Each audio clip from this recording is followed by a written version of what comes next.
session of the Bitcoin Jam. Thanks Let's for making go. it, guys. I know I was the hard one this week because I have some travel plans on Friday, so here we are getting together on Wednesday instead. Um, and I haven't cleared this. I don't know if Steve is down for this, but it feels like this quantum computing thing is still like every day there's like new news and people talking about stuff. And I feel like the session we did last Friday on it was really good, and people have given a lot of good feedback on that. And the thing that's happened since then is I think you organized the Spiral Wizards group to talk about this, or maybe they were otherwise talking about this. So I was going to share a few of the things that you tweeted, and then just kind of wanted to overall maybe hear more about the process. Maybe you can tell us a little bit about what Spiral Wizards is, and sort of how it came to be, and if this quantum computing thing is itself a major topic of discussion or just sort of bubbled up recently related to some of the news. So the two main kind of takeaways I had, and there's a lot in the tweet, but the two main takeaways were things that Matt Corallo had written, and I'd say it's quantum compute that can break elliptic curve cryptography will take a while, probably closer to a decade or two than a few years. This lines up with NSA and other recommendations. We have time to upgrade, but we might consider having an option today for wallets to get quantum compute security later. That's one point. And the second point is we'll get some reasonable warning before QCs are here. QC development requires immense resources, so much so that only a few organizations in the world can afford to hire the talent required and fund the lab. This type of development has and will likely continue to lead to announcements as progress continues, and we'll have a few years warning as QCs get closer and closer. So those are the 2 points. I kind of take it to mean like, let's pay attention, but let's not get all stressed out and fret about everything, which I think is kind of where we landed last Friday. But just wanted to hear kind of more the process of kind of how this thing went down, or if there's any other core insights that you want to highlight. Yeah. Let me start by just commenting on what you said, and then I can talk about process or lack thereof process. Yeah. Yeah, I think what we know is that changing protocols, changing consensus, updating wallets takes a long time, at least for non-emergencies. It's like a 4 to 8 year time, lifespan to go from like concept to broad adoption of something like that. So to, I think the concept that we're proposing here, and I should qualify that was a kind of a rushed developer mailing list post that is really intended to be a conversation starter. It's not like a final draft spec or anything. I think it's a good quality post to start a conversation. But yeah, I mean, the idea here is that like, okay, even if it's 20, 30 years away or more, are there some basic things we can do over the next few years to prepare us for that so it's less of a emergency rush if and when we need to do that? That it's like better thought out in a cleaner process to deal with an emergency. Also, like we don't know if or when that emergency will ever come. I mean, some people are posting to the dev list saying 2027, so 3 years. Most credible Bitcoin developers, not necessarily quantum computing experts, but Bitcoin developers think it's decades away. Maybe it's never, who knows? But laying the groundwork ahead of time seems like a good idea, especially if it's a relatively low lift. So that's part of that post. And also there's the last consensus change to Bitcoin was called Taproot. And one of the things it affords, it actually creates a structure that allows for this type of change to occur. We talked about it a little bit last time in the pod. We don't have to go into the details now either, but it takes advantage of that. And it also has a nice property, like it could enable relatively inefficient quantum resistant cryptography today, and then that can be upgraded over time as well. Or when it becomes clear that it's imminent that a quantum computer is going to break Bitcoin, and let's say we have like a 2-3 year window, we'll then choose the most efficient, best cryptography then, but we're also prepared with this less efficient one in case it comes out of the blue. Yeah. With no heads up. So that's this conversation starter. Yeah, as far as the process to put this together, I so again, I lead a group called Spiral. We're an initiative within Block, but we're non-commercial. We just focus on improving Bitcoin, focus on open source and protocol development, developer kits, things like that. Um, and we within our team we have a group called the Spiral Wizards, um, which we have three developers that are like very experienced with Bitcoin development. Um, and at least I would give them the wizards tag. There's many others throughout Bitcoin, or not many, but I mean like the Spiral doesn't have a monopoly on wizards. There's other wizard developers in Bitcoin, just deep thinkers who know it really well and have foresight into the future.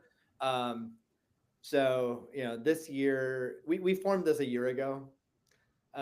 This year, one thing we've done is create a weekly study club, which we take a new technology, new proposal, whether it be a governance proposal or some scaling proposal or a privacy proposal or some academic paper, and spend a week. At least two of the three wizards like need to prep and study it and really understand it, so others who on our team who join that weekly study club can ask dumb questions, and we at least have better answers than just ignorant answers. So we have some understanding of these proposals, and it's really leveled up our knowledge on a lot of these proposals and helped form perspectives.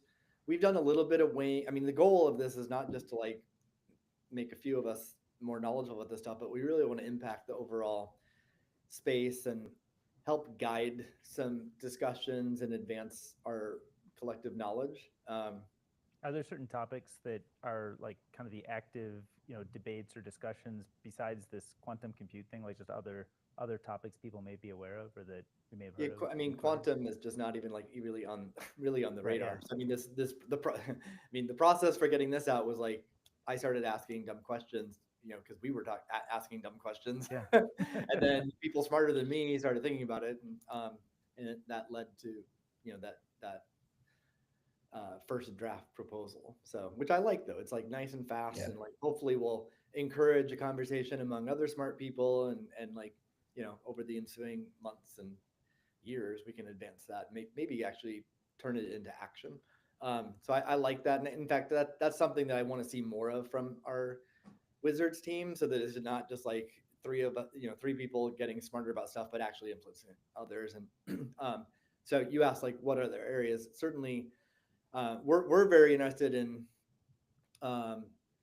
scaling Bitcoin, improving security, improving privacy of Bitcoin, improving decentralization, um, and thinking about user experience across all those. Like when we advance those, like can application developers create a good user experience? So those are the pillars we at Spiral look at. So when we look at technologies, we're like, which of those or which subset of those does it improve? So we've looked at a lot of scaling proposals this year, Superscaler, Arc, timeout trees, zero knowledge proof, side chains, etc. And like there's at least 9 different covenant proposals. So we've looked at all of those as well. And there's a lot of contention right now around covenants in the space. My own view or just assessment of that, I think there's pretty broad appeal among developers that we kind of want covenants in some form. But there are several competing ones, and like it's impossible so far to like get developers who are thinking about this, looking at it, to just really gain consensus on one of them, because they each have trade-offs. There's not like just one obviously better one than the others. They each have trade-offs. There's contention around like, is the benefit of them actually urgent? Is it really that big a benefit? There are some concerns about attack vectors that they might open up. So what kind of downside risk is there? So we've looked at that. But yeah, anyway, moving forward into 2025, we hope to do an even better job at engaging more broadly, and Do you guys publish either anything a like combination of notes like of what happened? sorry. I was asking, do you guys ever like publish notes of what happened in each session, or kind of what are the certain topics that are active? Because it feels like the kind of thing where there's this small group that's learning a lot, but maybe not necessarily getting it out to the broader people who might have an interest or passing interest or want to weigh in. Yeah. I think we'll do. I mean, we have like a draft blog post, and I think we'll do more publication like that. I think just publishing notes. I don't know. Maybe that moves it. I mean, it also, the downside risk of that is because these are like both complex and there's so much drama on Twitter. Like Right, posting right, that in a less polished or well thought out way can like right. create unnecessary drama. So maybe we'll stick with like more well thought out posts. Yep. But in podcasts and speaking at conference events, etc. So we'd like to do more of that. And I do podcast, or go ahead. Yeah, well, a couple thoughts, and I do think some kind of notes would be very interesting for the community, even if it is somewhat half baked and there's a lot of drama around that. But I would like, for example, love to see like what the Wizards are saying about all the covenants. I don't really have a strong proposal there. One other thought on the quantum thing as it relates to Spiral, and then actually I have some specific thoughts on quantum. But as it relates to Spiral, do you think it makes sense now that this is kind of on the roadmap? To potentially look at grants for folks that are focused just on post quantum cryptography and like, okay, now how can we bring some of that more directly to Bitcoin? Because I'm not sure who else would be like if there's companies for whom it would make sense. It seems almost like a public good that doesn't really have someone other than a group like Spiral to focus on it yet. My thoughts on that in terms of like quantum resistant cryptography research, I don't think Spiral will fund that. Or sorry, to clarify, not the research itself, but maybe bring some of those postdocs into the Bitcoin community. To get them thinking about applying it to Bitcoin. Correct. Well, I mean, just to finish my thought on why we wouldn't fund that research, not because we don't think it's important, right. but I just think it'll take care of itself because it's broader than Bitcoin. I mean, it impacts like the world. So I think I don't even know how much funding there is now. So I'm kind of like sticking my head in the sand. Don't even know, but I just assume there's a bunch of research there, both like interest and funding. And if there isn't, then like other people should be pushing that, not Spiral. That's my view. But as far as like applying it to Bitcoin, yes, that would start to get into the purview of scope of what I think Spiral should be funding. Right. Yeah, I don't. I mean, if the general research is done, I think existing Bitcoin developers that are on the cryptography, that they know cryptography fairly well, but they're not quantum computer experts, could read all that research and apply it to Bitcoin. I don't think we need to bring in quantum experts to become Bitcoin developers. I think Bitcoin developers can handle it, but we're always looking to grow the talent base of wizards in Bitcoin and people who can apply, people who are cryptography, applied cryptography expertise in Bitcoin. Well, and the reason I asked that is, I've been kind of surprised because I also have asked a lot of the smartest people that I know around Bitcoin. These are people that I admire very highly and like, or several pay grades above my own understanding. And the consistent answer I got from almost every single one of them was basically like, well, we probably don't need to worry, but caveat, I'm not an expert in post-quantum cryptography. I heard that literally from almost every single one. And so I know there are a few wizards that have thought deeply about this, but even I would assume, that they haven't spent years thinking about what's the next set of, post-quantum algorithms. There's probably very few people in the world. The reason I ask that is I also assume that there's enough of that research being done, although I don't really know, right? Like we talked about companies like Signal, Apple, probably the federal government and intelligence agencies. Those are probably the people at the forefront. But to your point, I think the one thing that really, really needs to be done, and some sort of public good type funding probably makes sense here, is what happens in the emergency case scenario. I totally buy we're going to be very fine in the like 90% plus case where we have that 4 to 8 year window. But in the case where, oh shit, it happened yesterday, I think that having people that are already deep in that field, maybe they don't need to be the ones to actually write the code. Maybe they're working with the Bitcoin developers. But I would feel personally, as someone deep in this game, a lot better if I knew there was at least a few of those like postdocs or PhDs at Stanford or University of Toronto or whatever who are deep in that world, working with, for example, the Wizards to say, hey, together, this is the absolute state of the art that we could roll if it happened yesterday. And I feel like, and again, maybe a lot of companies should come together to fund this as well, because I feel like this is a public good. But I I would feel a lot better if I knew that somehow someone was building that bridge, and I haven't seen it yet. Yeah, I would say it's on the radar of Spiral to look for that. I honestly still don't know if it actually meets the priority bar though. Yeah, I'm not dismissing it. I'm just saying there's a lot of stuff to improve in Bitcoin, and for does it sure. actually meet the bar? It's in contention to being a priority, but there's lots of other important security and other aspects of Bitcoin that I think are probably more near term priorities. But well, let's see. If we do Yeah, something, I'll certainly report it here. yeah, and to be clear, I'm not trying to put this all in Spiral either. I mean, Spiral is obviously a great actor. There are a lot of great, philanthropists and whatnot in Bitcoin. But given the sort of like amount of, sort of low probability but high impact this could cause, and the lack of like that bridge that I've seen yet, it seems like even a few people full time thinking on this, like that are from that postdoc type world, probably worth the investment for some either company or some group that has a big interest in Bitcoin. The other thing that I wanted to add on quantum Let's though, get Sailor on that. I mean, actually, right? Like whoever holds a lot of BTC probably worth spending $100,000 to get one of these postdocs involved. One thing that I did update my thinking on a little bit since last time on quantum, and Steve, you said something that actually stuck with me, and I've kind of like let it marinate in my mind a bit. Was we talked about, okay, let's say the absolute worst case attack happened, and we say, all right, yesterday, public key encryption was broken. Now what? And originally, I mentioned the tweet, or I guess at that time would have been Bitcoin Talk post forum, forum post from Satoshi saying, hey, if this ever happens, we'll probably be able to reach a consensus on when it was broken and just hard fork the chain.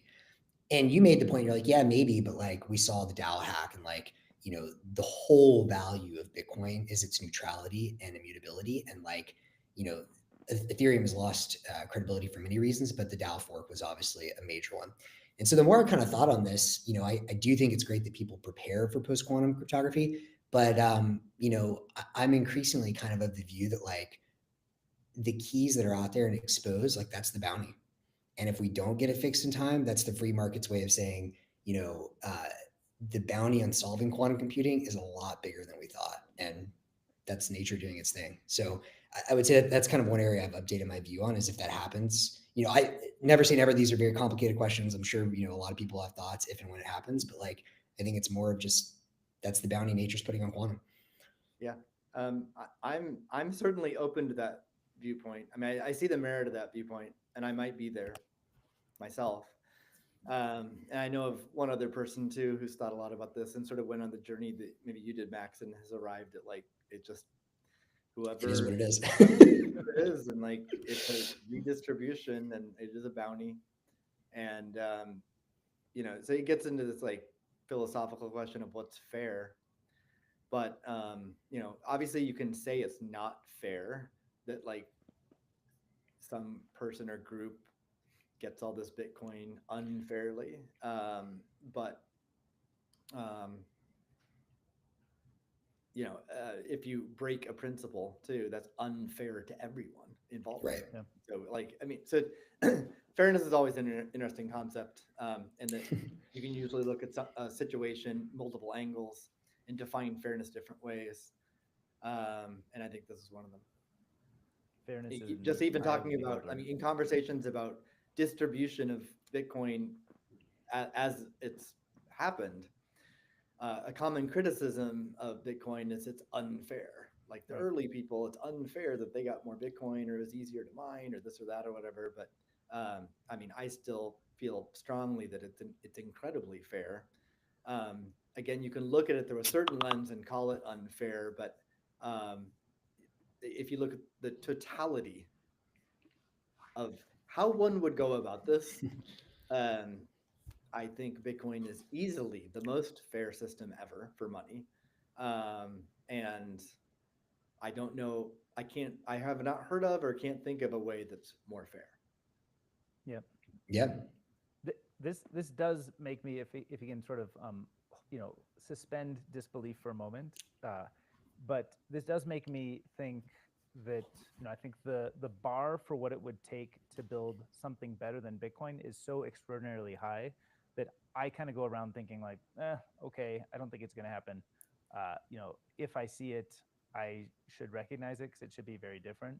Not just like, oh, we're doing a blockchain, but throwing on some quantum resistance, so better Bitcoin, right? So I think the bar is like insanely high at this point because Bitcoin is so good at like getting the fundamentals right. But is there a chance that like the way cryptography and quantum and sort of like the properties of the universe and energy flow that could like would you be open to seeing a new structure that those ingredients create to sort of build something that solves the problems that Bitcoin aims to solve, but better?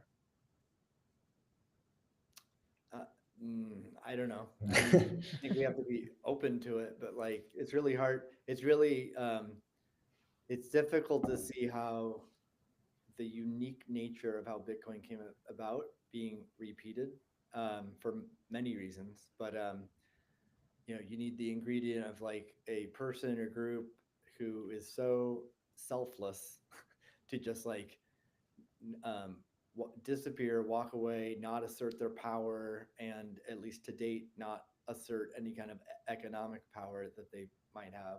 That's super rare. Could be repeated, certainly, but rare. It's also hard to like. I was just talking to someone, I think, earlier today about how impressive Satoshi has been with their OPSEC. Like, Yeah, it's crazy actually. I don't like name another instance of someone who's like hidden themselves since then. Like there's lots of people that have been doxxed that didn't want to be outed um, since then. So it's really impressive how Satoshi hasn't been doxxed. Can that be repeated? I mean, again, yes, it is certainly possible, but I think even harder now to do that. And then given what the world knows now about cryptocurrency and what's possible and like how real it can be and how like economically beneficial it can be to individuals or whatever, it also makes it really hard to repeat that experiment because when Bitcoin took off, there was no economic value to any cryptocurrency. And the first couple of years, like Bitcoin was worth nothing. And then it flipped from zero to a penny. And like that event is a pivotal event. And it's no longer like an interesting event because it happens every day with new new tokens that are created. So it's hard for me to see how it could be redone, but I think it would require one of these like out of left field events, like quantum computing destroys Bitcoin, and then we have no system that works maybe, and we got to start over. Well, okay, but Yeah, I think, I mean, I agree with all that. You never say never, right? Because the universe is a weird place, or the many universes, and you never know. But it seems pretty unlikely to me. I mean, I think one way that, I've mentioned this many times, but the lens through which I see Bitcoin is it is it's energy backed money. And so increasingly, the way I think of Bitcoin is either kilowatt hour coin or GDP coin. And what I mean by that is it's a ledger of all of the calories, joules, or kilowatt hours that mankind has harnessed to date. And I think that there's a couple of really interesting things around that. There's many interesting things. One, this has been seen for centuries by great thinkers like Buckminster Fuller, Tesla, Edison, Ford, et cetera. So it's not a surprise. In fact, it's like exactly what they were predicting. But I think it has many interesting second order implications. One is that obviously it is forcing us to build, more ways to capture energy and increase the overall GDP and sort of like power that humankind harnesses. So I think in that sense, Bitcoin is this beautiful second order effect of making humankind closer to a type 1 civilization, right? We haven't even like mastered a fraction of all the energy coming from our sun. And to me, you can't even start to think about being an advanced civilization until you're at least type 1. So that's one of the big second order implications of Bitcoin. This like quantum computing, like in the bounty that does, that's also driving us in a very interesting second order consequence to figuring out how do we master other principles of time and space. Now, the one thing that's very interesting to me is I say that energy is the one currency of the known universe. And I guess this kind of piggybacks on what you were saying, Steve, which is once you start thinking about quantum and stuff that we don't understand, like we still don't know like what dark matter is, right? And so, is it possible that I don't know, like the second law of thermodynamics is not real because once you're able to like break into other universes, there's infinite energy. I don't know. I mean, that's obviously way above my pay grade, but it would take some fundamental breakthrough in the laws of physics, or like in my mind, like a rewriting of like our first, second, or third law, thermodynamics, to think about a system other than Bitcoin winning. It's not impossible, but it seems unlikely today. Yeah. So we'd either have to see some sort of like a simulation hypothesis, get more conviction that and or a multiverse thing is real. And even then, it doesn't necessarily break it, right? Because you might still be able to conserve energy, but instead of just within one universe, among all universes, which potentially loop back in on themselves. So even that doesn't necessarily break it. Yeah. Okay. So this is all fun, interesting headspace to explore. But if we want to ground back to reality, there's a topic that I thought would be fun to sort of weigh in on, which is this John Carvalho proposal, which is Oh, yeah. related to the actual Bitcoin that we have that actually works. But it's pretty a pretty big change depending on how you see it. It's a pretty big kind of new style of thinking about Bitcoin. So I'll read out a little bit of the the proposal here. This is so John Carvalho is a prominent Bitcoin advocate. He's recently proposed a significant change to how we define and use the term Bitcoin in the cryptocurrency ecosystem.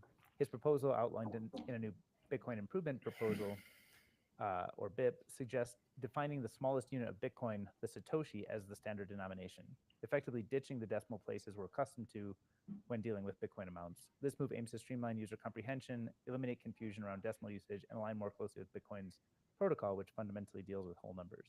So this is basically saying instead of talking about Bitcoin as 21 million, actually accept the fact that it's 21 quadrillion.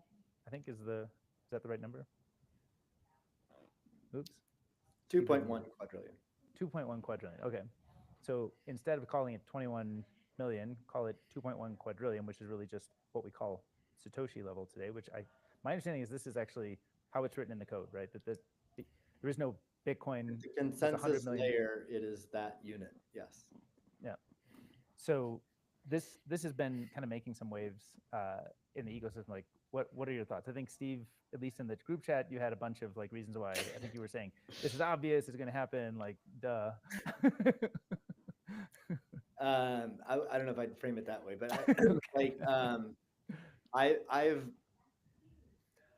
I've been thinking this way for over a year, and our friend and colleague Bob has as well. In fact, he baked it into his product already. His app uses this standard that John just proposed as a BIP, right? So he's an advocate for it. So we can get into like why. I wouldn't frame it as like the reason why is like, oh, let's make it 2.1 quadrillion versus 21 million. That actually that's a disadvantage of this, I'd say, because 21 million, like if if you take, let's say 2 billion people have heard of Bitcoin, and then like if you ask people what do you know about Bitcoin, like probably one of the highest percentage of people things that they know about is like that there's 21 million. It's fixed. There's never going to be more, right? That's like and that's also probably the number one attribute of Bitcoin that would get defense from everyone. Like all Bitcoiners would defend against, having this fixed supply, which everyone knows as 21 million. Now, Yep. there's 2.1 quadrillion. It doesn't actually change that whatsoever. It's like you can think of it as like mentally like a stock split, basically. So it doesn't change that economics or the credibility or certainty of the supply. It doesn't change any of that, but just the meme of 21 million kind of gets you might be affected by this. So that's a drawback. But why does Bob like it? I think I think Bob likes it because he's creating Boardwalk Cash, which is an app that's intended to allow people to spend Bitcoin and small amounts. And anyone working on like using the Cashew protocol or Fedimint or Lightning or any kind of spending application with Bitcoin, people aren't daily spending, 1 Bitcoin or more. That they're spending what some people in the space call sats.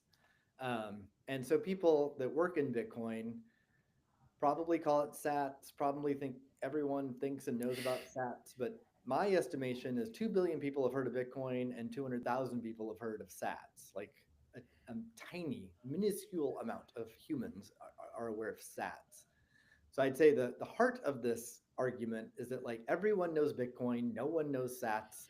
People just want to send, receive, buy, sell, send, receive Bitcoin. Bitcoin's money. It's Yep. becoming money. It'll become a currency that people spend, and they just want to receive Bitcoin. Like anecdotally, I've come across many people who they look at a wallet and they see Sats and they're like, "Oh, is that a shit coin or is that a new token? Or is that should I invest Right. in Sats?" Same with Lightning. People see a Lightning tab and they're like, "Oh, should I invest in that?" It's like, no, it's a technology, a nerd technology layer that should be hidden from you. People just want to send and receive Bitcoin.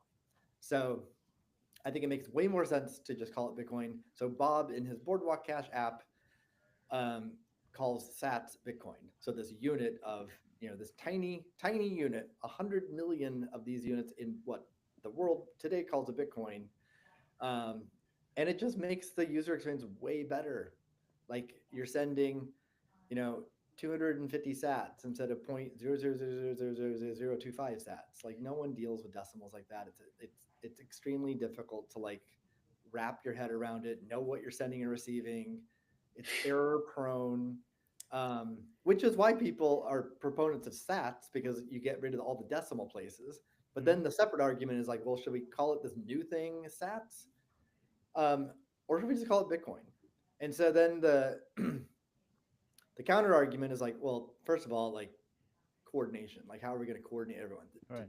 to switch, and then confusion. Won't it cause confusion? For one, that does it destroy the 21 million meme, and does that hurt Bitcoin? Also, just like are people going to make a mistake? Like they thought they were buying one thing and they got rugged because it's actually. But I actually find that a pretty weak argument. It's 100 million times different. So any Right. situation, like if you thought you were getting one thing and it's 100 million times off, it kind of makes you pause and reflect and wonder. Like, I doubt you're going to click a button and think you just bought, you know, 1 million Bitcoin or something, when in fact it was just a fraction of a Bitcoin. When, I think you underestimate people, Steve. but then also, well, I mean, so I would suggest people check out Boardwalk Cash, look at the UI, and see for themselves. Do they think it's confusing or not? I don't. Um, Yeah. Secondly, I just mentally looked through at Cash App and a few other products. Like, what if they made this change? How would I go about doing it?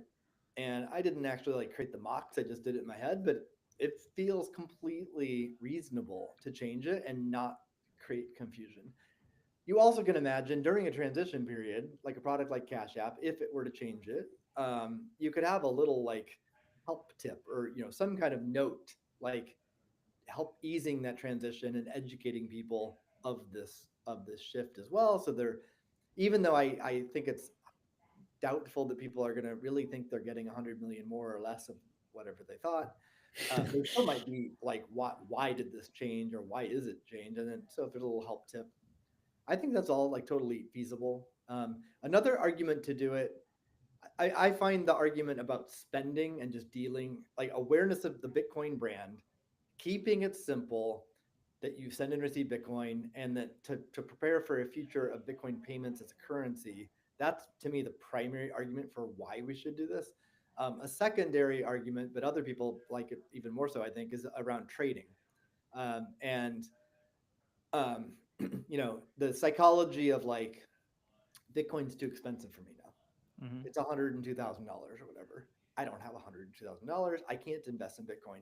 And I don't know how big the problem is today, but certainly over the last 8 years, I've come across so many people who are new to the space and they literally think they can't buy a fractional Bitcoin, so they don't think Right. they can buy Bitcoin.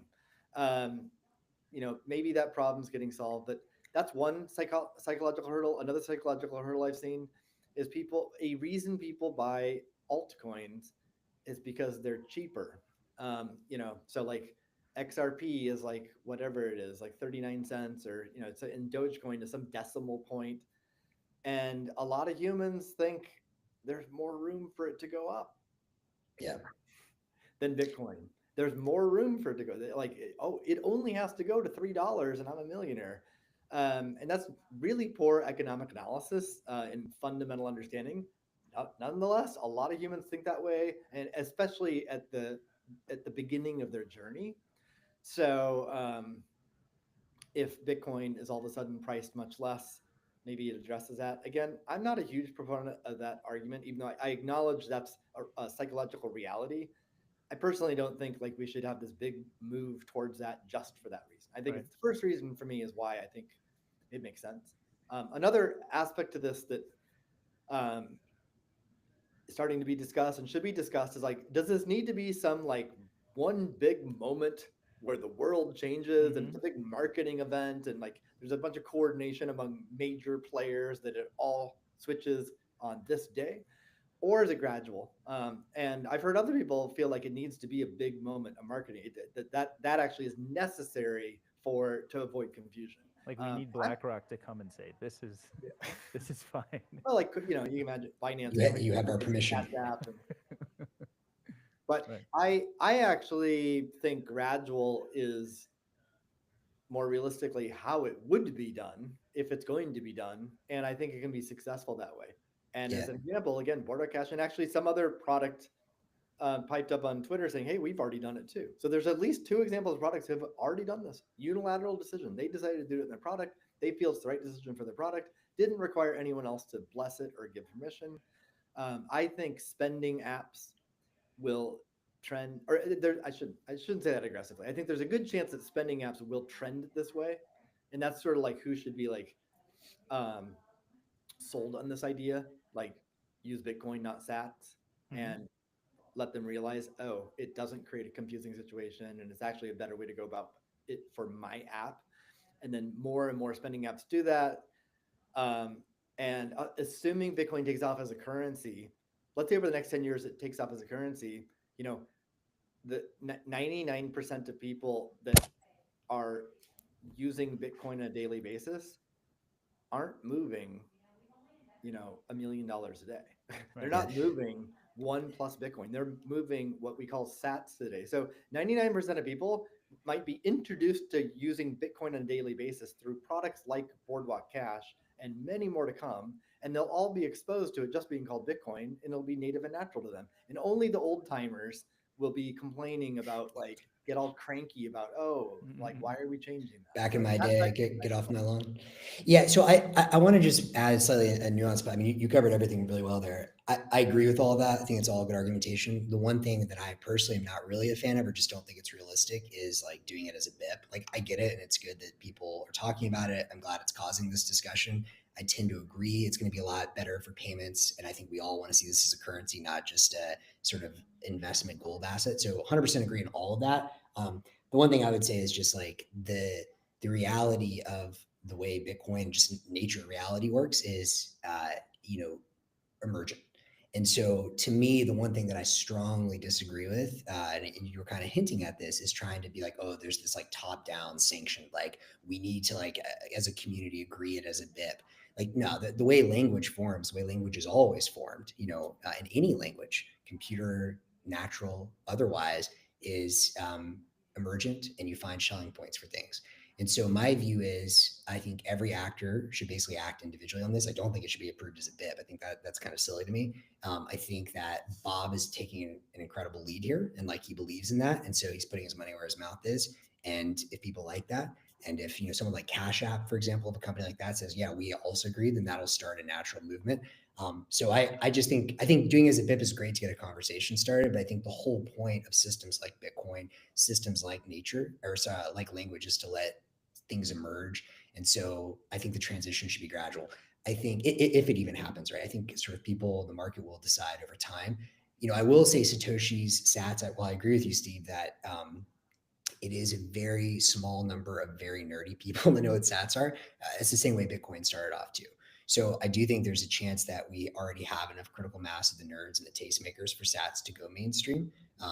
I agree. I think in the abstract, if I were waving a magic wand, Bitcoin is better. But I would say every company and every individual actor, just like with a node, should make their own decision. And in 10 years' time, we'll know.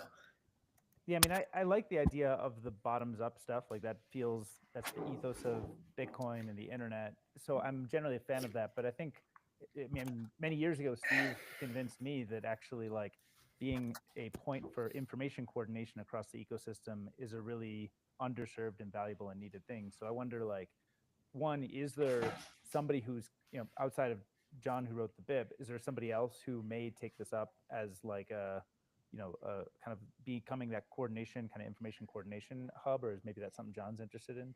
And then, and then separately, like, if we really think that this is going to happen because of the payment apps, which like I kind of agree and see the logic in that, but I almost feel like that assumes that payments is kind of really here and at scale today. If we're going to sort of lead with payments, payments is going to lead that change, and then it'll kind of get to the rest of the ecosystem. So then does the whole ecosystem get held back from this change until payments has a great use case? But if that's how it plays out, yes. But okay, what's wrong with that? I mean, I don't see some imminent need that this has to be changed in 2025. Yeah. Or Bitcoin fails. So I have several comments. Yeah, regarding Sats, Max, I agree. I mean, I'd say the default path right now is that we go from, let's say, 200,000 people aware Sats to millions, tens of millions, hundreds of millions, and it's called Sats. Right. And I don't think like we failed if that happens. I don't think that's like bad. Right. I've called it Sats. I mean, it's fine. Yeah. I actually just think calling it Bitcoin is better though. So for me, it's just like Bitcoin would be better than Sats.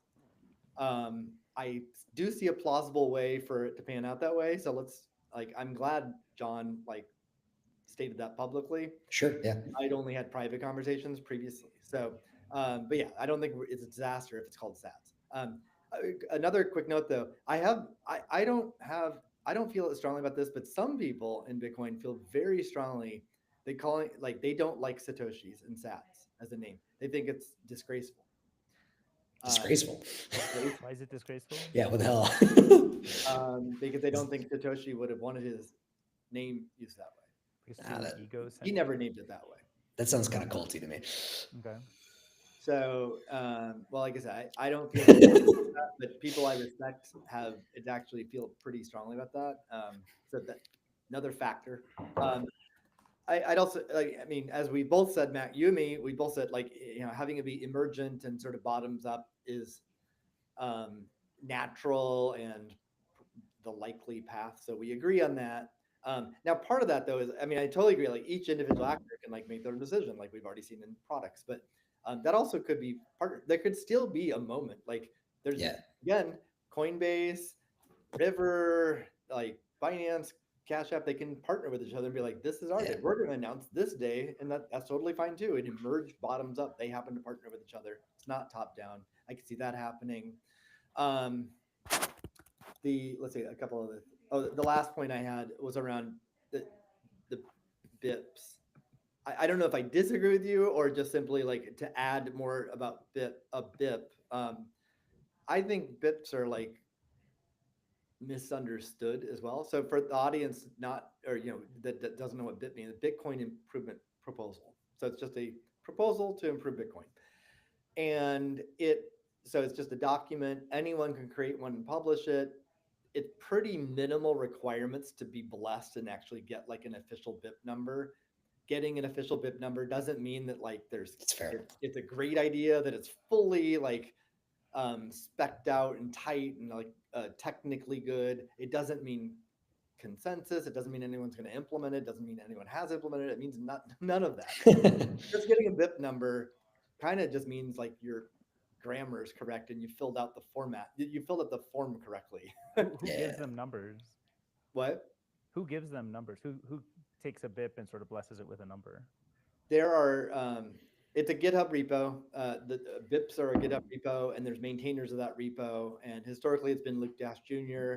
Um, and a second person was added, I don't know, a number of years ago. But the two of them, like, it was kind of becoming a bottleneck for, a variety of reasons.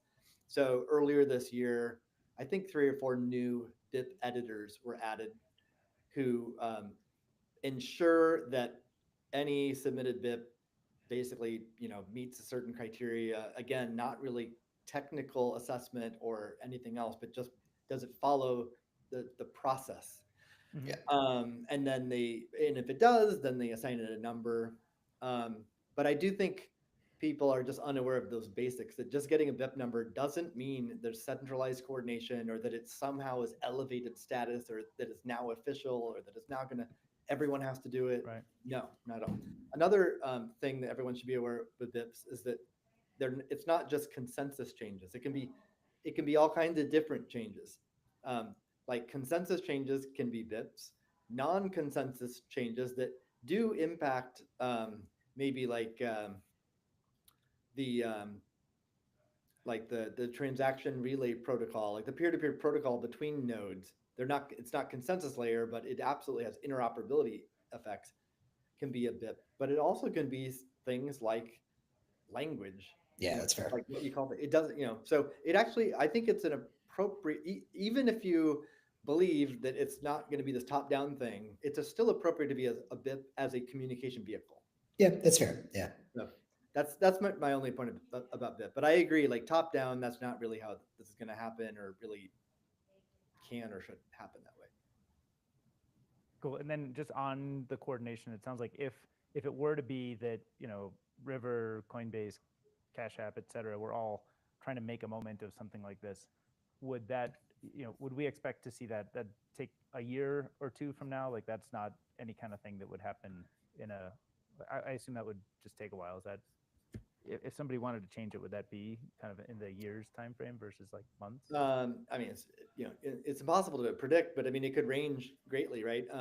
If there was like this silent majority, like again, I had private conversations with a few folks liking this idea. If somehow that was like the case with many people throughout the space, maybe things move quickly. But that's probably not the case. I suspect most people in Bitcoin haven't even thought about this much at all. And that's why a lot of the reaction was negative, because like you tend to, if you've not thought about it, a new idea, you tend to quickly gravitate to what the drawbacks would be. Mm-hmm. And so we saw that reaction. And then, we'll see over time how many people spend some more mental cycles on it and actually become persuaded by the arguments to do it. Um, and so the higher percentage of people that get convinced, the faster they get convinced, the faster we would see this happen. But I don't, like, this is not some urgent problem that needs to be solved. Right. So like I could easily see it never happening. I could easily see it happening over 10-year time frame, led by Bitcoin as a currency, which is a long-term thing. Right. And Cool. actually, I guess I sort of touched on this. It wasn't meant to be a dig, but I kind of said like, I think we need payments to be somewhat mainstream and growing. If we're going to rely on payment vehicles uh, to drive that kind of adoption, we actually need those use cases to grow. And I was, my understanding right now is that it's like small but growing and compounding. And I wonder if there's anything we could talk a little bit about, like the state of payments, or what kind of, are there any high level metrics? What's going on? Like, what can we know about payments? And then I hear a lot of people say things like, Lightning is dead. And obviously, like, you don't think Lightning is dead. And there's lots of smart people who don't think Lightning is dead. So, like, what are they getting wrong? Do you mind? I had a couple other points I wanted to make about okay, the yeah. unit thing. You mind if we like wrap that up Yeah. first, and then Yeah. absolutely excited about the next topic. Something that that I could imagine making this change occur sooner is if exchanges did see it to their benefit to change the units for either of the reasons I mentioned earlier, like for if trading. perception or they had data that showed a lot of their traders weren't buying Bitcoin, or like newcomers to their product weren't buying Bitcoin because it was too perceived to be too expensive, or maybe they do it. But now speaking that out loud, I actually think it's the opposite, because it would like give reasons not to buy altcoins and reduce trading. It basically would probably produce more stackers and people who just exclusively invest in Bitcoin, which is generally bad for their business. So Hmm. um, so Do you think the probably high the price fact of that Bitcoin causes people to not buy Bitcoin, go for the other things, and that's a more profitable type of purchase because Well, it means you're people less go in likely to and out of it? trade. You're more likely to go into Bitcoin once and stay there instead of like, oh, I'm going into shitcoin 420 6969. Although what that does leave open for is all of these sort of Bitcoin native exchanges, right? So, at Highmind, I'm invested in a number of these exchanges, which are Bitcoin only. So these would be things like Bitnob in Nigeria, BIPA in Brazil, Yopaki in Mexico. These guys are all over the world, Osmo in Central America. For them, they do have exactly the use case you're saying. They don't offer any shitcoins. They don't want to encourage trading. They do want to encourage more normal people to buy. So to me, actually, they seem like the natural first movers because they have like people that certainly don't have $100,000, maybe only 1% or 0.1% of that. So maybe they'll be the ones to start the traction. that's a great point. You should maybe follow up with them and just like, I mean, not like pitch it, but just like, Have what's you your, seen the BIP, guys? did you see? Yeah, did you see the bit? No, did you see this? And what do you think? I'd be curious to hear like what their take is. I agree that that set of um, folks in Bitcoin, I think, are logical adopters of this in the near term. Yeah. I see a question from the chat. What about bits, lol? Is that, Are we live, DK? yeah. Oh, I didn't realize there was a live chat. Oh, cool. Oh, yeah. How do we see it? Yeah, how do we see this live chat? Oh, just over on the right, do you see a little chat Yep. icon? Yeah, just tap Oh, I on see. that. Under- And then Got it. Wait, under studio chat? Yeah. yeah, like this. Do you have like a menu bar along the right Okay. right Bit. hand side? Oh, live stream chat. Oh, sweet. Yeah. Hey, we got some listeners. What's up? Yeah. So someone asked, what about bits? So first of all, thanks for the question. We actually want to encourage audience questions. So Yeah, Yeah. this is exciting. Yeah. it's great to even know someone's listening. That's I awesome. Even if they're know. trolling us, it's totally legit. But we want the show to be useful. So please, the more questions, the better. Um, yeah. So what about bits? Bits. Actually, when I first started spending time on Bitcoin full time, like in 2017, I was a bits maxi. I was a proponent of bits. I think Jimmy Is bits saw the same as? was. I thought you said millibits was what you were, at least what I remember you advocating. Well, maybe there's a flavor of that at some point, or Okay. a phase, but bits. I think Jimmy Song proposed it like way back when. I think it was 100 or like 1 millionth of a Bitcoin, something like that, or Okay. maybe Anyway, it's somewhere in between what Sats are today and a Bitcoin is today. Yeah. I think it felt pretty good then, um, because Sats were still too minuscule. But now that we're at $100,000 Bitcoin, all of a sudden, like everyone's like, "Oh, $1 million Bitcoin," and all of a sudden, like a Sat is a penny, and um, so yeah, I think I'm no longer a fan of. Well, I mean, the question could be interpreted two ways. One is the unit of account that's a different decimal place. I'm no longer really a fan of that. The other way this, The honey badger.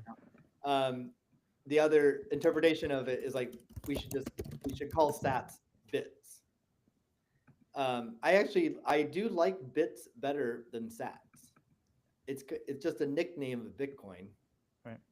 And so again, like none of us control what people call this stuff. So even if there's like a trend towards what John Carvalho has in his BIP and people start calling it Bitcoin, I could absolutely imagine colloquially people just shorten Bitcoin to bits. Yep. I sent you 2,000 bits.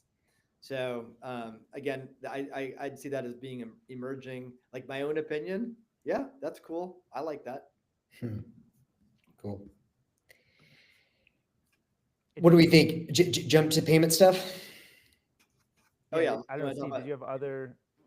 I Was that did, did but that I'm wrap all your forgetting other them. So points? let's jump ahead. Yeah. Okay. Cool. So I want to dive into this, and I want to maybe start by saying for anyone that is interested in this topic, our jam from 2 weeks ago, which I think is still live, we go into a lot of detail. But I also want to link this in a little bit with some of the Nostr stuff, which we may have time to get to today, if not, maybe in the next episode. But the criticism that I keep seeing coming up over and over and over again, and it's kind of mind boggling to me. At some point, I don't know if it's just like willful ignorance or or if there's some kind of I don't know incentivized ignorance here. But is that lightning is dead? And we talked about this, for 30 minutes or so 2 weeks ago. And I gave the example then that, a year and a half ago, I had a dinner with people at Blockchain at Berkeley Club, all of whom were working on Ethereum and Solana, none of whom even knew Lightning was around. They all asked me if it died in 2019. And so that was kind of shocking to me because these are very smart kids that are building really cool apps. Similarly, we've seen a bunch of, criticisms, again, some of whom may be motivated to have various kinds of covenants or other scaling solutions. But again, say Lightning doesn't work. I think, Steve, you were sharing some tweets in the chat. Amir Taki, who was a Bitcoin developer and then did a lot of other things, came back and is working on other crypto projects. He made the point, which I actually think is a fair criticism, that Trump struggled to use Lightning on national television or on YouTube or whatever it was when he was in the pub key. And so, to be clear, there are still issues with Lightning, particularly on the non-custodial front, which I also thought there was a great tweet or a great Noster post from Druid, I believe, the guy, what's his name, Dustin Trammell, where he made the point where he was like, language does matter a lot here, kind of layering to our other conversation, calling things non-custodial. By the way, I realize I don't like using that. I want to stop using that. I think we should just say like a wallet. Like it should be normal that you hold your own stuff. And if you have an account with someone, that's your choice. But this idea of like, oh, like, I have to move away from the norm, which is to have someone control for me, I don't like. So let's just say people that hold their own money, that have their own wallets, Lightning is still a difficult experience. And I think a lot of that boils down to people's expectations versus reality. And people's expectation was it's going to happen quickly, as fast as we saw, Ethereum and these other systems scale. We're going to be able to see Lightning non-custodially used, so everyone has their own wallet they can use. And obviously, that hasn't been the case. And I think the reality is crypto has done a very bad job of setting expectations. One, because you can see things like total volume locked, which is very different than the liquidity that's used in Lightning, which is used for payments, and therefore you want actually less to be routed more efficiently. But two, you see this expectation of we can build fast by sacrificing centralization. Or sacrificing decentralization rather. And the reality is you can't have everything. And protocols that are going to actually be decentralized take probably at least a decade, maybe more to evolve. That's what we've seen with Bitcoin. That's what we're seeing with Lightning. That's what we're seeing in the early days of Nostr. So just all of that as a kind of backdrop. But the one thing that I want to make another call for, anyone listening to this, I saw Graham from Voltage says they're going to publish some kind of new report. I don't know what that means, but obviously they have some private data. River has published multiple reports on Lightning Network. Obviously, they have a lot of private data.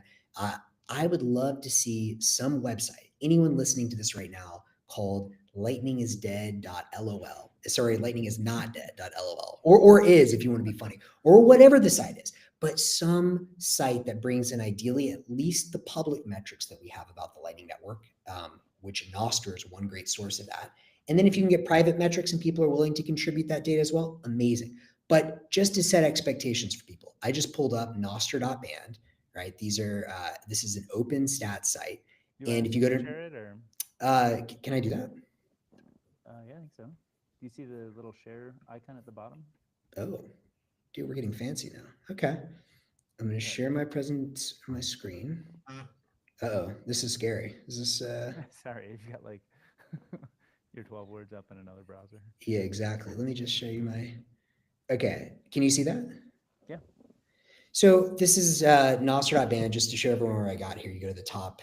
You can set it to 2 months or 6 months. They've got some overviews. This is primarily for things like Nostr pub keys. You can see the total number of pub keys, what Artur, the creator of the site, calls trusted users. These are people he has strong reason to believe, based on all of these stats, things like having a lightning address, are humans. So we're up to close to 200,000 trusted users. He's got the daily active user count. We can talk about that for Noster. But the reason I wanted to bring you over is if you go towards some of his bottom stats, he has daily zaps and total zaps.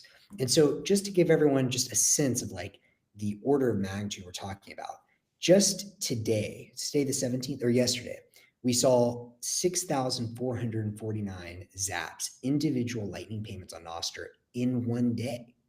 Mm-hmm. If you go to the total number of zaps, we are currently about to cross probably today 4 million zaps ever sent.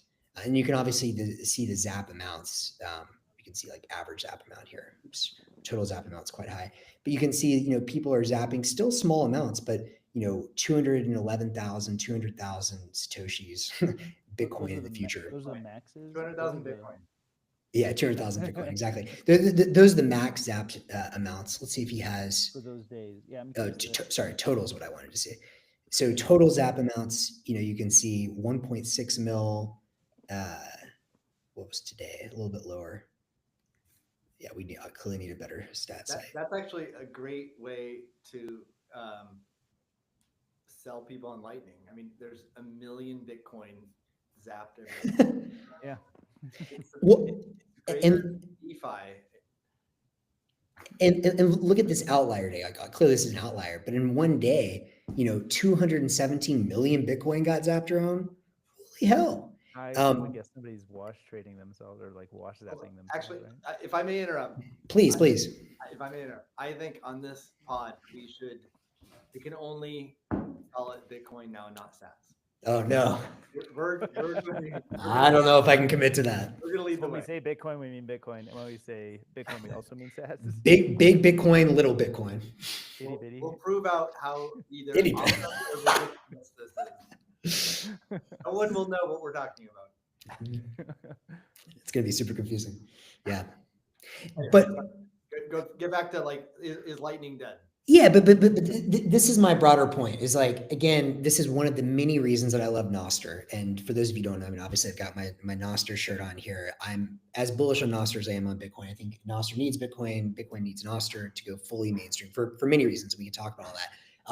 And obviously there's a lot of Lightning payments outside of Noster. Stacker.news has a lot of this stuff, which is open source. But I'm just hitting on Noster because this is open public data that anyone can use. And I think it would be a great service to the community for someone who's excited to do this, to take some of that data. Arturo has it there, but it's not like the easiest, as you saw, to parse and just, filter in all the different sources, starting with Nostr, maybe Stacker News since it's open source, other private companies, and just show what is the GDP. I mean, the fact that we can show 500,000 Bitcoins, little b Bitcoins getting zapped in a day, that is a big deal. And I really believe, yes, I know some of these actors are potentially disingenuous, potentially hostile, but I believe the majority of people that think Lightning is dead, they just don't know. And if they saw this data, they would be truly surprised. Well, let's walk through that. I mean, who are the different segments of people saying Lightning is dead or shitting on it? One group is, I'd say, like most people in crypto, and when I say that, I mean not Bitcoin. Like crypto and Bitcoin are two completely different worlds. Yes. My perspective. So people in crypto, they maybe like read the Lightning white paper 8 years ago or whatever, 7-8 years ago, and they really haven't paid attention since. And so they're just and plus, I mean, frankly, it's taken. I mean, building out Lightning is taken forever, and it's going to take many more years, right? So they don't really have the patience to for that, because this is not like important to their day-to-day life or business or career or whatever. That's one group.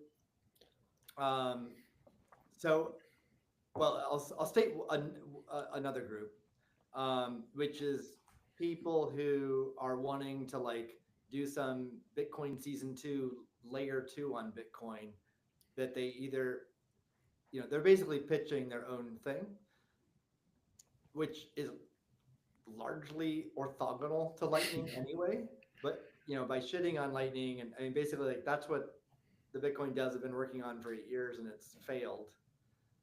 But the development energy is back in Bitcoin today with Bitcoin season 2, and we've got our group is bringing the energy back, the innovation, the creativity. And So what is The your like? multi-sig. I've never quite gotten what season two means when people say that. They're talking like It means NFTs on multi-sigs. Bitcoin, DeFi on Bitcoin. but like NFT lava is a ordinals form on of Bitcoin, DeFi, right? NFTs on Bitcoin, DeFi on Bitcoin. Sorry. But like lava is a form of DeFi on Bitcoin, which to me seems like a Yeah, useful innovation, but right? So that's like a sensible approach to it. So Yeah. it doesn't qualify for. it I, doesn't I, qualify I as a season I two. would put I would put lava in its own bucket. I mean, so from sort of the investor standpoint, I will say I stopped taking all meetings with anyone that said they're part of season two or L2s, unless it came and I was able to like verify quickly myself that there was the ability for unilateral exit from the system. Let's just take a step back and just discuss for a minute, what does layer two mean and what can it accomplish? Layer two, in my mind, if you want an actual decentralized layer two, you have to be able to unilaterally exit the system, full stop. There is no ifs, ands, or ups about it. If you have, and to be clear, there's a spectrum of security trade-offs you may have with your ways you custody and use your Bitcoin. Like you may say, oh, I am okay using someone like a public company like Cash App because honestly, I have more trust in them than I do in myself, and that's totally fine. Doesn't mean it's a decentralized layer two. Same with a multi-sig. Some multi-sigs may have more or better trade-offs than others. Doesn't mean it's decentralized. In the Lightning Network, assuming you have the ability to pay to write to the chain at any moment, you can always unilaterally exit, full stop. And that, to me, is the only thing that is decentralized. What most of these L2s are, I looked at just like a few of these, then I just stopped taking all meetings, especially if it came from anyone in crypto. It's just like, life is short. I don't have time for this. And it's multi-sigs. It's literally just multi-sigs being sold as some kind of layer two. And again, that's fine. I have no problem with multi-sigs so long as they're acknowledged for the trade-offs that they have. Liquid is a multi-sig. In theory, it's better than a lot of other multi-sigs because the federation is large enough and trusted actors and blah, blah, blah. But it's not a layer two in my mind. I know what you mean by that, but maybe elaborate on what you mean by multi-sig in this context. Yeah, well, in this context, it just means if you're using, for example, a liquid token, then I forget exactly. You probably know more on the exact federation, but there's some number of signers, and you need M of N signers to be able to withdraw that liquid token into the Bitcoin itself. And 11 to 15. 11 to 15, right? And again, that's okay, but it's not a decentralized layer two. A decentralized layer two means if I'm the one running the Lightning node and I'm using, the Satoshis in my channel or the Bitcoin, the mini Bitcoin in my channel, and I decide to close that channel without anyone else's permission, I can't. That's the difference. And so to me, season two is akin to Liquid, which is fine. Anyone can build on Bitcoin what they want. Those are scaling solutions for sure, but they're not decentralized layer twos. And so I just think, yeah, it's very important to differentiate those things. I would look at something like Lava as something that is decentralized. Like in theory, at least to the best of my understanding, I'm less of an expert on discrete law contracts. But if I, publish to a discrete law contract and I follow the terms and conditions of that contract, no one can rug me. That's the difference. In a liquid federation and these other federations, if the actors collude, they can rug you. That's the difference. Yeah, I agree with that. With that distinction. Getting back to the original question though about would the Lightning GDP volume data impress people or influence people's view of it? If you take these two groups, so the two groups I started with, and there's other Lightning is dead segments, but the first two, one are crypto people, and two Bitcoin season two people. I think both of those camps look at the volume and laugh. Like the Zap data and Nostra data just shared, they'd laugh. It's a tiny amount in compared to almost anything. Be it Visa or what's happened on Ethereum or DeFi or like the value locked up in DeFi contracts. It's minuscule to that, so they would just dismiss it. My response to that is it's really comparing apples to oranges. It's just not even like a remotely interesting comparison. Um, but you also have to acknowledge that it is tiny. It's tiny volume. So, but I think you have to look at both. What's the actual underlying use case? Is it sustainable? Versus, I'd say a lot of the like degen activity that produces big numbers for the gambling casino, that's not sustainable. And well, or gambling is sustainable. I mean, it's been gambling has existed forever. So I think gambling is sustainable. But any particular specific type of gambling in the gambling casino is like is a fad, and it goes away, and then the next one's created, the next one's created. But people using Bitcoin as payments for real, true, legitimate commerce, and maybe that might rile some people up saying that the gambling casino is legitimate commerce, which I think it's legitimate commerce, but like sustainable commerce that isn't going to be a fad, that will take a long time to organically grow. So it's just natural that it starts off at really low volumes, minuscule to tiny to small to medium to large, and then Visa scale. And that's the potential for Bitcoin payments to follow that path. And I think the last 3 to 4 years, we've gone from minuscule to tiny. Mm-hmm. Yeah. There are strong growth rates to go from minuscule to tiny, but we're still tiny. And no, let's keep making it better user experience, better scaling, better everything, better use cases, more use cases, and let's grow to small, and then celebrate that, and then grow to medium and celebrate that. And it, like, comparing to this other stuff is like completely meaningless to me. I want to make 2 points on that, and then I see Jesse actually has some good questions and comments in the chat, which are worth addressing. But before we do that, I want to build on what you're saying, which is the group that I personally am most interested seeing at least convinced that there is activity happening on Lightning, even if it is small relative to what we know one day it can be, is the group of builders who want to build applications on the web where they're using Bitcoin for payments or economic coordination that was not possible before, full stop. People like Kian. And the thing, and I know we're not going to have enough time to get deep on this today, but I really want to hit this heavy in a future episode is, I've been following this guy recently on Nostr, Tim Bouma, and he's just been killing it with awesome takes.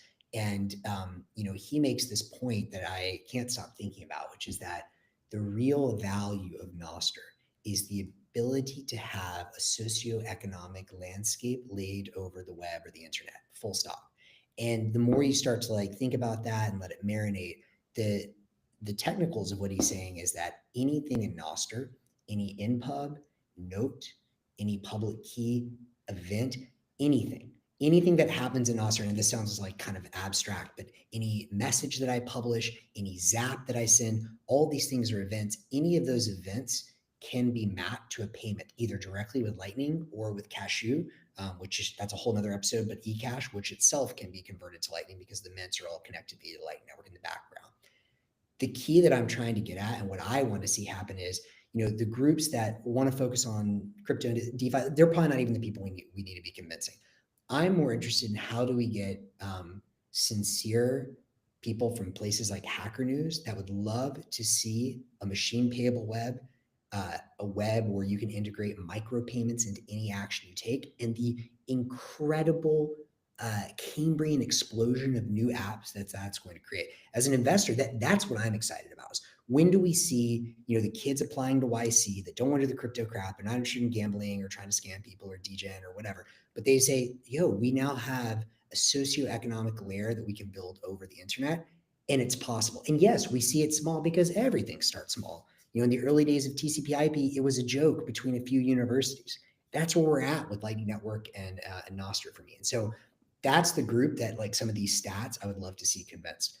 The second point I want to make on that, just on the data, is to be clear, the data that I'm showing for Nostr is small. And Jesse actually makes a great point that you can't verify that his app was actually attached with the payment. I think that's a true and fair point from Jesse, and it's something we should touch more on. But that's one small fraction of the total value. And it's merely, in my mind, to demonstrate to builders, sincere builders that want to build new things, that it's possible. That's step one, is just showing them it's possible.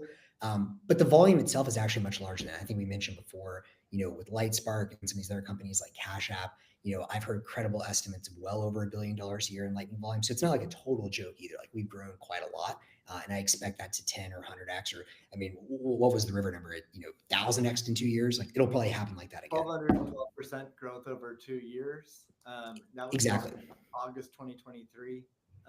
I know of data points from other major providers since then that growth has sustained. So it's yeah, like So I said, it's grown from what I would call minuscule to tiny, and if I think it's completely realistic. It'll continue to grow at that pace the next few years and be a volume that people could credibly call small. real, But yeah. but but again, How where I'm calling large, or maybe the next step after large would be Visa. So I mean, Visa? that's like domination. I mean, like Totally agree, and we're many years away from that. But I guess my question to you, to Jesse, to anyone listening to this is, how do we get that data on a website? I want to see a simple website that literally just shows, hey, this is our best guess based on the public and private data sources we're funneling in. Just rough order of magnitude of how much payment volume there is today. That to me is the key. And I wanted to get to this point you were making about, like, you want the kid who's building the thing on Hacker News who doesn't really care about crypto. Actually, there's a guy I know who just the other day, he's not building something in crypto or Bitcoin or anything. He's just building like a useful tool on the web, and he said, "Oh, I want to add crypto payments," and he's like, "How do I do that?" And I feel like I should be equipped with an answer, a URL, a website to link him to, but I'm not even sure what NWC.dev. Nostr Wallet Connect.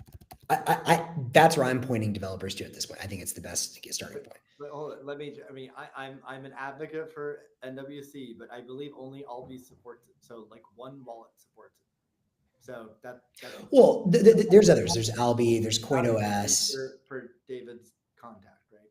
It's starting to grow a lot more, and yes, Albi's the major one. But there's CoinOS. There's a couple others that have integrated recently. It's starting to. But yes, we have a ways to go. Cashew and all those wallets are starting to integrate as well. So It's like I agree, David. Like there needs to be the Stripe for payments, and that doesn't really exist today. My own team works on Bitcoin development kit, and Lightning development kit, which are like quite successful so far and really good development kits, but they're they make it way easier to program Bitcoin, but they're still lower level toolkits compared to a very simple Stripe like API for the web. But there are others that are taking BDK, LDK, and other lower level stuff, building higher level SDKs and APIs, and like Lightspark's done this, River has done this, and others have done that. So I think we're gonna just continue to see that evolve. Much every year, the developer user experience will improve, and we're not there yet though to have a great answer to your question, but I do think we're gonna get there over the coming years. Steve, So why? nwc.dev, would you agree that's the best starting point right now? Like, I should literally just like text him a link to that. To what? To nwc.dev, is that probably the best starting point for somebody building a web app that wants to integrate payments? I'm not even sure. I would say it's the only place. I mean, Steve is right. Things like Lightspark and River definitely have more, like, I think if you want to interact with the traditional fiat web system, I think nwc.dev is like the simplest way for like a hacker to get started if you don't want to deal with all the KYC and stuff. But yeah, I mean, if you're using Stripe, then you would need KYC, probably Lightspark or River as well.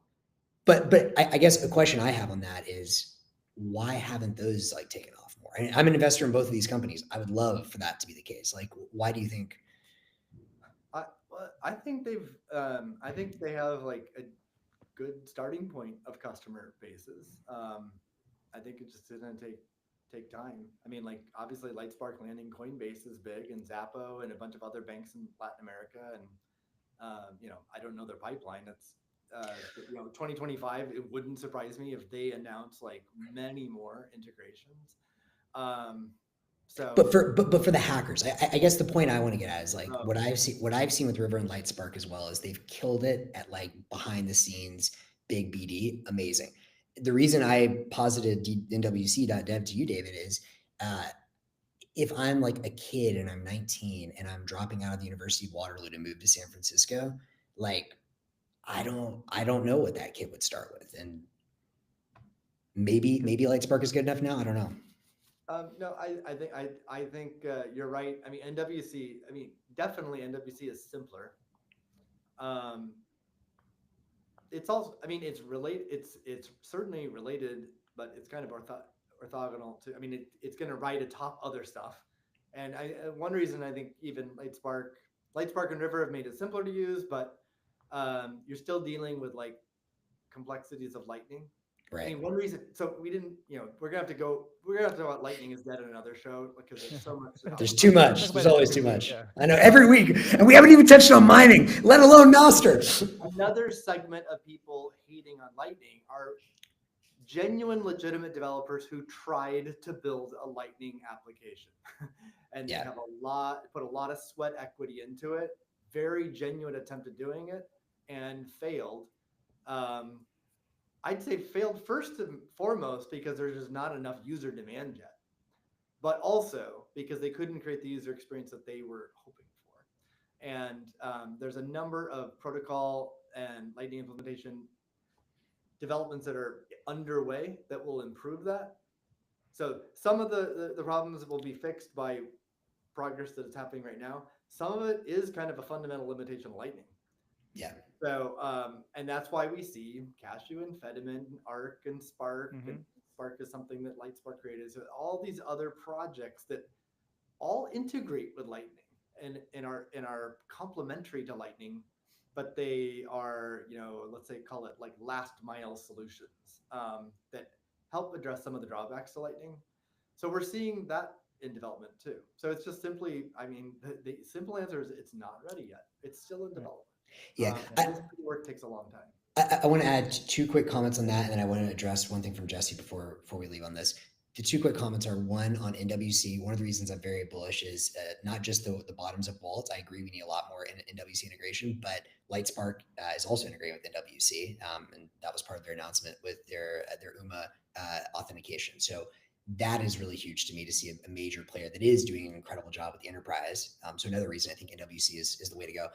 The second thing, though, is increasingly I'm of the mindset that maybe the easiest way to get started, like this could be its own show, but there's many reasons that lightning payments are still complicated, even if you have NWC or even if you have River Lightspark doing a lot of it custodially for you. For one, who the fuck knows what a Satoshi is or a Bitcoin is? Like, people aren't used to that. Then you have to deal with all the channelage management, all this other stuff. I'm also very open to the idea that I know, you mentioned our colleague Bob has been pushing for a long time, that maybe Cashew is what pops off. And maybe it's dollars denominated as eCash that use Lightning in the background. And once again, this kind of would defy a little bit of our expectations as a community, but Lightning is the settlement layer. People use Cashew for their day-to-day spending. And maybe that's the way it goes. And maybe for the kid from Waterloo, integrating Cashew is just infinitely easier. And oh, by the way, you're going to get NWC as part of that. So one day you could have Lightning too. Yep. I think explaining those trade-offs, or at least having some place that people can go and evaluate the trade-offs when they want to hack on a project, or there's an obvious one or two kind of solutions would probably go a long way towards getting more people kind of playing with that. I know we're over time, so we got to wrap. I'm going to leave you with, there's kind of a elephant in the room that I would say we didn't touch on in this whole payments thing, which is like stable coins. And to me, it feels like stable coins may be a thing that, it certainly has a bunch of different properties from Lightning, but it is a payment-like thing that people kind of have. I think a less sophisticated, kind of more normal type user has an understanding of what it is and kind of how it works, and they don't have to learn about Bitcoin and non-custodial and liquidity and stuff like that.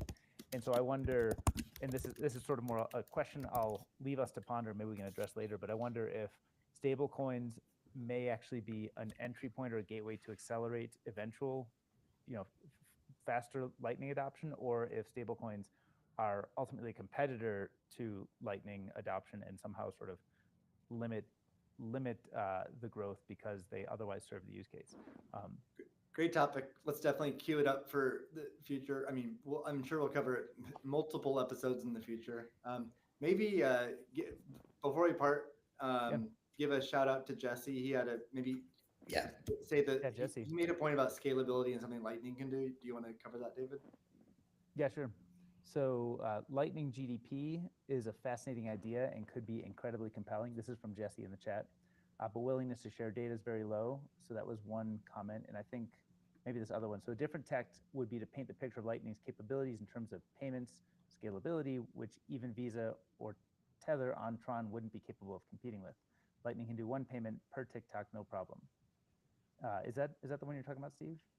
Yeah, he had a couple of good things there. Give him a shout out that he had a good point there to talk about in terms of scaling. We didn't. Yeah. Really do that. I do have one quick comment on Jess, or two quick comments to Jesse. Thank you for participating in the live chat, by the way. For those of you who don't know, Jesse's one of the co-founders of Amboss. They do a lot of Lightning Network. So he's definitely an expert. One thing I think he's hitting on here that's super important in our own communication with people about the Lightning Networks is it comes down, because I've had this conversation so many times around Bitcoin, around the Lightning Network, and now around Nostr as well. As like, Max, you're so bullish on all of this stuff. Like, you're all in on this. And yet, in the case of Bitcoin, fine, it won, but it took 15 years. In the case of Lightning and Nostr, it's so early, the numbers are low. Why are you so bullish? This seems crazy. And I think the point that Jesse's getting at here is it all comes down to principles and architecture.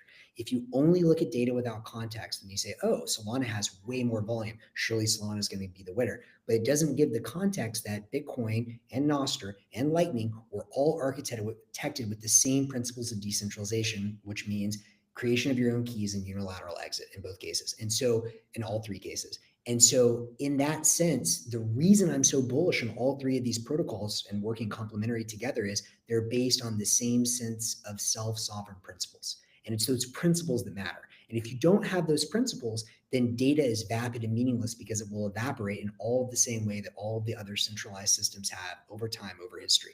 Similarly with the Lightning Network, there is no other payment network in existence today that can move payments back and forth at the speed of light. Blockchains all require, updating one common sense of state. That requires, working with the laws of physics, which means sending information to, even if it's 10 different nodes, like I'm sure Solana is at this point, that still has a cost in terms of physics. Lightning Network is peer-to-peer. You don't have that cost. Mic drop. Mic drop. Well, with that, let's call it a wrap, and we will see you guys next week. Bye, guys.